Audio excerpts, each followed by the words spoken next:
Thank you very much. Gentleman from New York is recognized for any questions he may wish to pose to the panel. Thank you so much, Mr. Chairman. And Dr. Fox, I mean, clearly we have the Biden administration trying to push forward an irresponsible measure that they claim is a solution to a government-created problem, as you point out.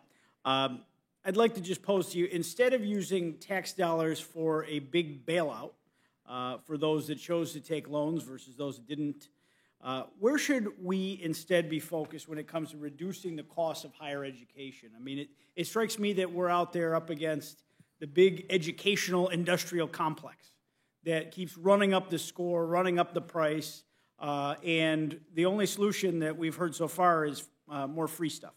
So I'm eager to get your take on this. Well, one of the ways we'd like to do this, and we will be bringing forth later this year reauthorization of the Higher Ed Act.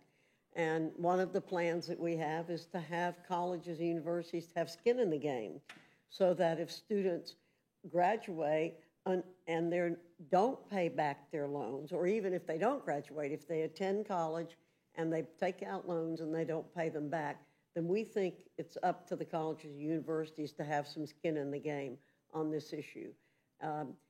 And to go back to what I said earlier, the more we ask the taxpayers to put in, the higher is going to be the cost of attending colleges and universities. We want to see that increase stop at some point.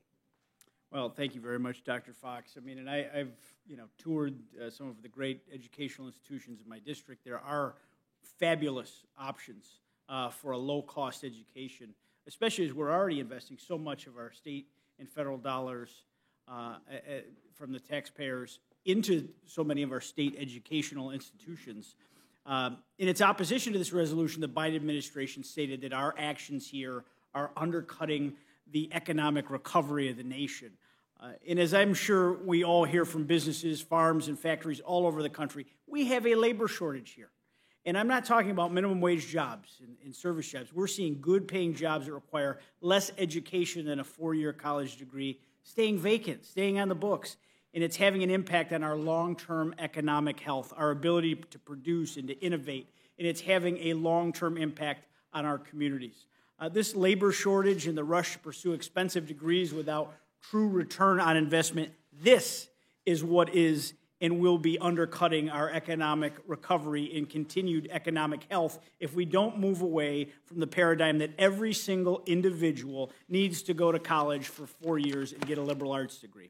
I support this resolution. Thank you, Dr. Fox and the ranking member, for being here, and I yield back, Mr. Chairman. Thank you very much, and I want to thank our panel for appearing for us today and certainly for coming back after votes.